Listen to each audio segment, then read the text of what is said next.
Hello everyone, welcome back.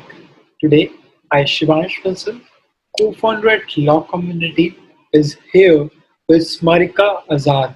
She is an independent advocate practicing in Supreme Court of India, High Court of Delhi, and across all district courts of Delhi along with consumer forums, DRT, CAT, etc. She is working as a managing director and counsel in young arena litigators as well as she is designated as advocate in litigant lawyers.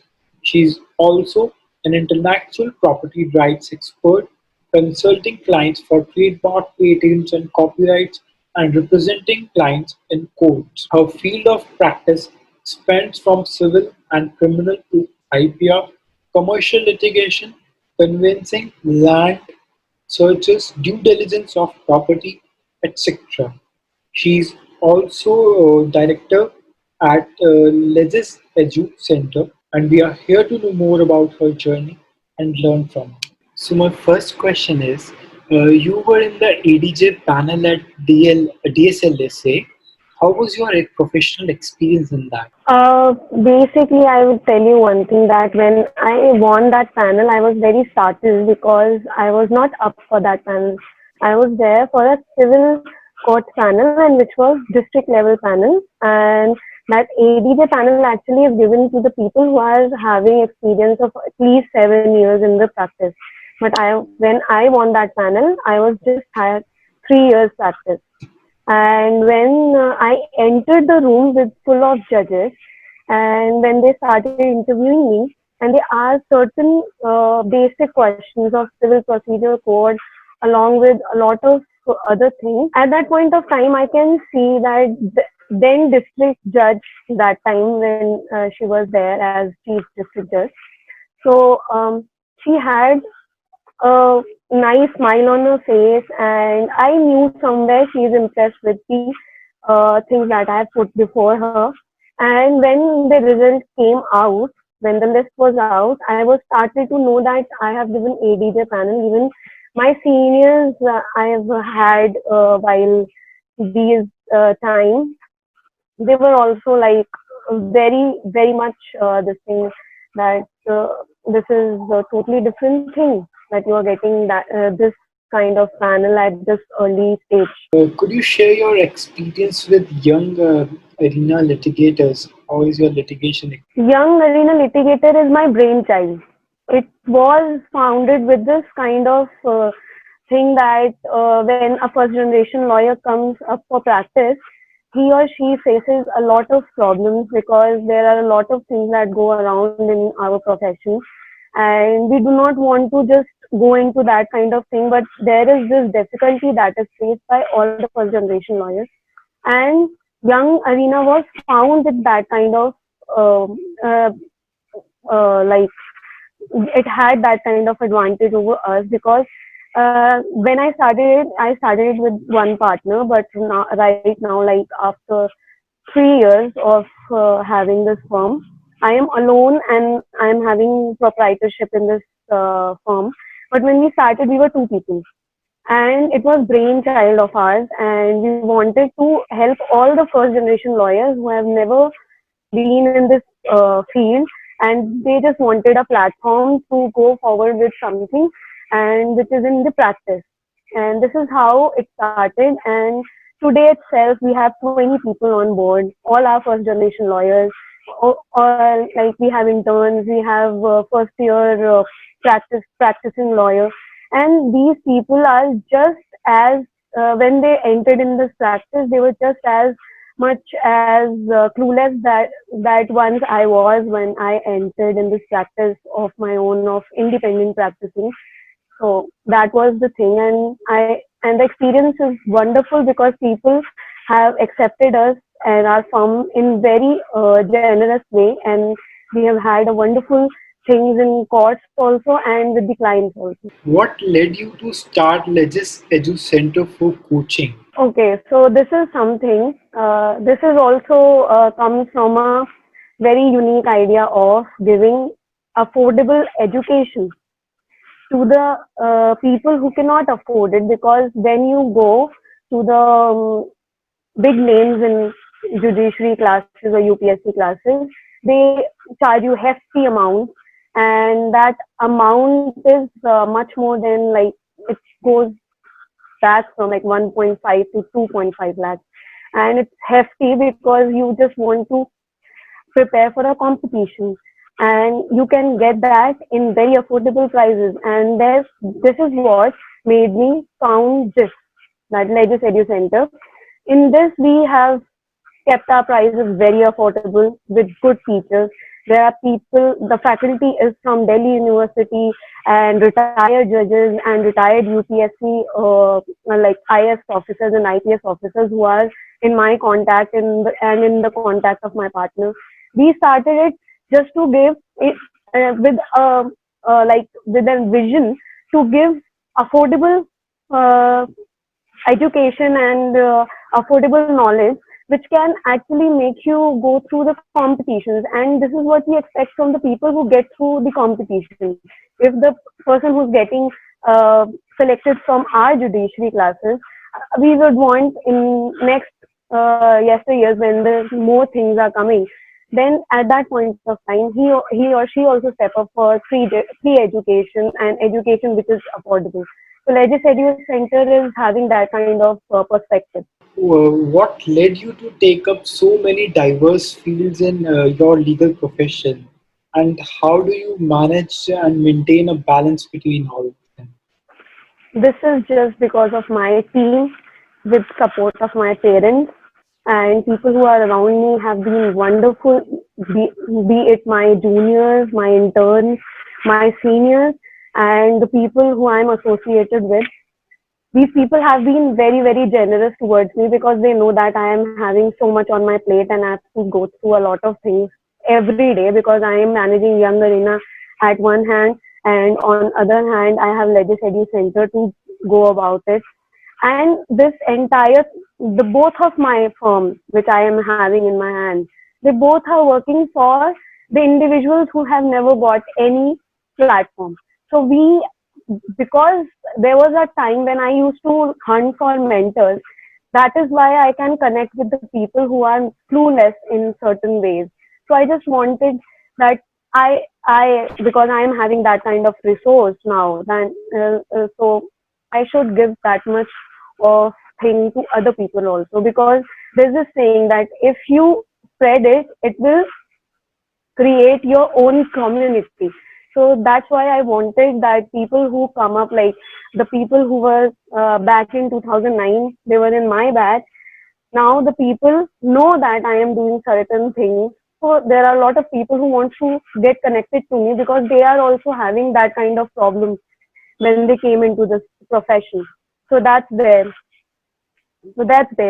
and I would want that to grow and grow and grow. And when people start, like when people take my name, they should know that this lady started everything for the first generation lawyers.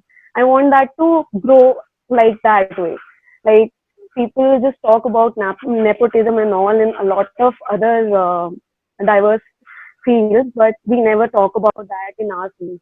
There is very big firms which are controlled in that way. But the thing is that if first generation lawyers come together and take their field by surprise, that yeah, yes, we can be as dangerous as you can be, then it's totally a different story, and I'm trying to make that different story work. So, what draws you to the field of litigation, and how did you decide to about entering into this field? Okay, so I don't know, but when I was doing LLM in National Law University, uh, I was doing a little drafting work for my senior advocate that I used to work earlier with. So by that time only, I had this kind of thing that I want to go outside this scenario that an LLM student is going to teach as a professor only. I just want to go back to Delhi. I want to have my own platform. I want to start everything with my any senior which is going to take me up. And and this happened that I have had lined up with a lot of senior advocates in Supreme Court and Delhi High Court. But what happened is that when I went for 2 3 interviews, the next day I just thought that let's just start from the scratch. Let's just start from the district court, because these courts are going to give you the maximum experience, which you will not get in Delhi High Court or Supreme Court, because these are sophisticated courts and with limited kind of procedures and policies. So I approached one senior advocate of Peace Hazari, and I joined him as his junior. And to my surprise, what happened is when I joined it, the very next day, his clerk just left him. So I not only have to practice, I just have to go through all the clerical work. I had to manage his office also and his court also, the hearings also.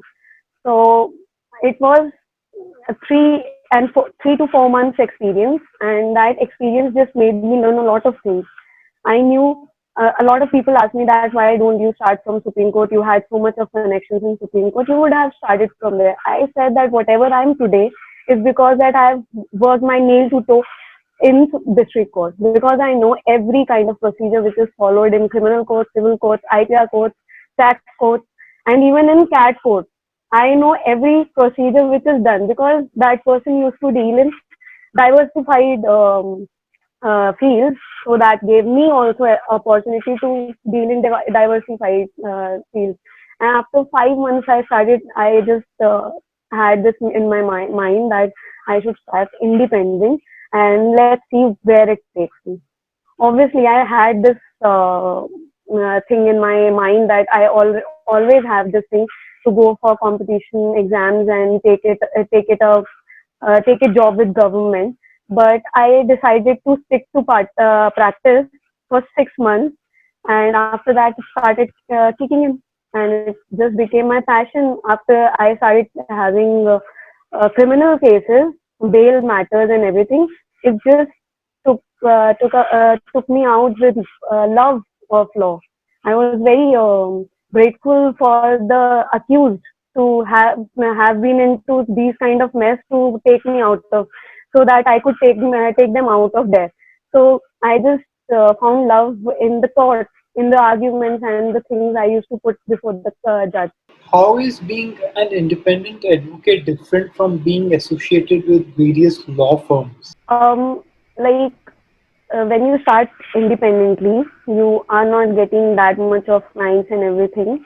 So the struggle is totally different, because you might get a client in a day, or you won't get a client for next 1 to 2 3 months. So that is there. As an associate, you keep getting your salary and everything. But as an independent lawyer, you have to take your all information and all your resources to very minimal, because you don't know when the other case is going to come up. Because you are independent, first of all, you are very young.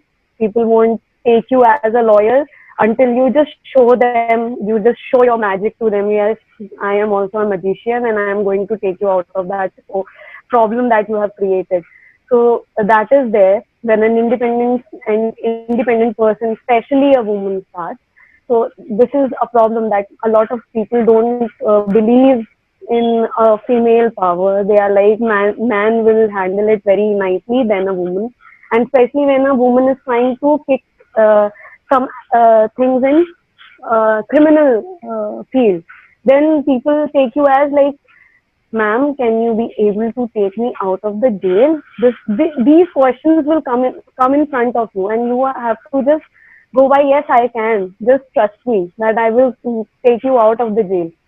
So that's the thing. That is a struggle that you go by. And as an associate, as an associate is always like linked with an senior advocate. You have to second the chair every time that associate is going in the court and going for a hearing. At that point of time, you have a lot of experiences, but you will never have that kind of thing where you just have to go a step ahead and you want to take your arguments. But what happens is you will be stopped where you have to just take date or defer the matter. This is how an associate works for like 4 to 5 years. I wanted to work like a boss. That yeah, this is my company. I am going to work here. I am going to take decisions, and I'm going to argument. If I am not arguing, nobody is going to argue. If I am deferring the case, that is my decision. If I'm arguing, that is my decision. That was go about in an independent practice and in associations with a law firm and all. So, what is your take on women development in India? Okay, so first I would like to discuss on the very important thing is lawyers. I want to discuss it with lawyers. This is very funny thing that I keep on discussing with a lot of my fellow people and colleagues that even though we have been through constitution, our first lesson in law school is constitution. We study constitution for our entrance test also, and while our courses begin, then also constitution comes up very frequently. And that constitution has this idea of Article 14, which is about equality. But in our profession, this equality has taken a backseat. I'm very like it's very unfortunate that a lot of women do not get that kind of participation. I think, like, if even if I see in bar associations, there is this um, one fixed seat that is given to women to show women empowerment. That is lady member executive or any. We can contest it in another. We can also contest on another seat. But the thing is that one seat, which is lady member executive in all the bar associations, that shows that somewhere we are lagging behind. Then, secondly, if we come to professional dilemma outside our law field, so people will take a lady lawyer like she's cunning, she's clever, and she will tear your world apart. This is how people take you as in normal world. So that's a thing which I think that it is the time that this kind of dilemmas and traditions to go away. And I would also like to tell the women who will be watching this that as a woman, we have all kind of resources at our peril. We should make them use. We should go ahead a step and make people know that we also are having a proper resource. We also have our proper minds and we are capable of taking decisions. And we will not be judged because we are not men. If we are going to abuse someone, we are as equal as men. If a woman is smoking somewhere and she is being judged because she is woman and not because she is actually harming her medical physicality and health, then and there is a problem in your judgment. Your judgment should be that you should not smoke just because it will harm your health, not because you are a woman, right?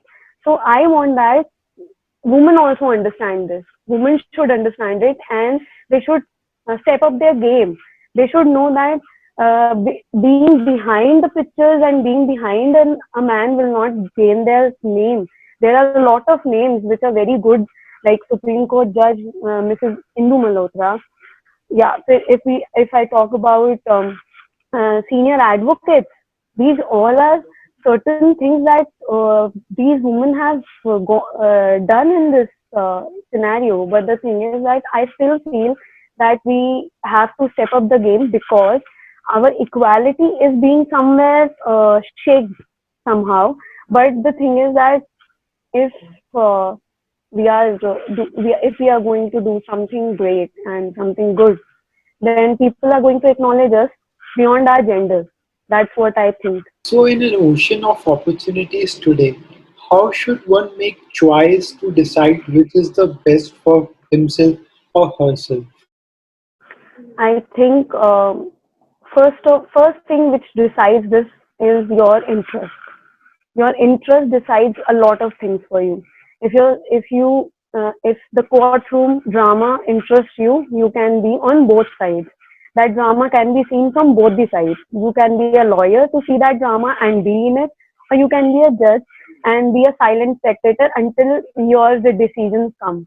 So that is the thing, and I think that a lot of young talent, which I say is captioned as first generation lawyer, they start with taking competition exams like UPSC and judiciary exams. After at least 3 to 4 attempts, after 3 to 4 attempts, they either get through the exam or they just drop the idea and come into practice. What I think, I believe is, and what other people should know, that while you are preparing for any exam or going for judiciary and something, for judiciary especially, you should take practical knowledge, because that knowledge, like if you're taking an internship also with some law firm or some senior advocate, it will give you practical knowledge and it will immensely help in your prelims and mains, because you are taking practical knowledge and you know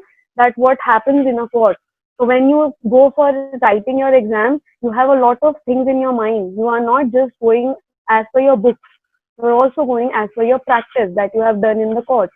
So it will make difference. It will definitely make a difference, and it also helps you when if you do not, unfortunately, if you do not get into any kind of get through any government exam, then this practice which you have done earlier with the senior advocate is going to help you in your later years for having things to be working in your favor.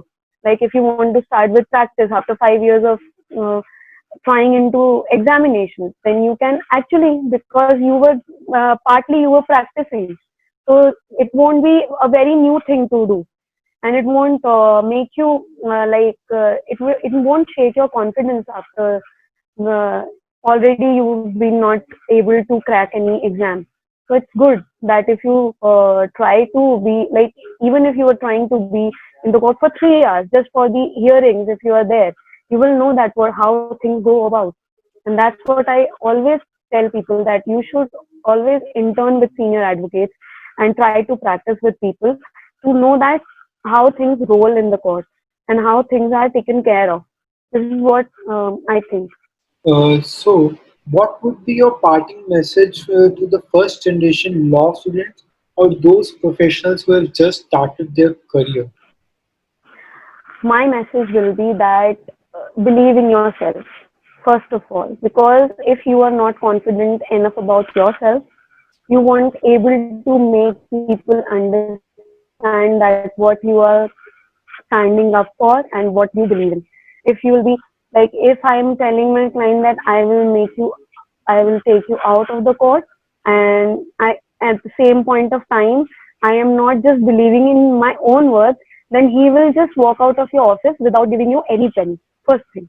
So you have to believe in your words and in yourself before you start believing in other people. If a client is approaching you, you should take him as a client and don't judge him on ethical behaviors, of their ethical behaviors, because if they are approaching to you, they have just shown their 10% of trust in you to go up with this case. Like nowadays, a lot of people just hesitate to take 376 cases, Section 376 IPC cases and 354 IPC cases, because a lot of media trial is being invoked in that kind of cases. So as a first generation lawyer, you should not say no to any kind of case, because you are just doing your professional duty. You are performing what is professionally right, and where things should be kept on the bench. It should be left for the bench to decide that the accused is guilty or not.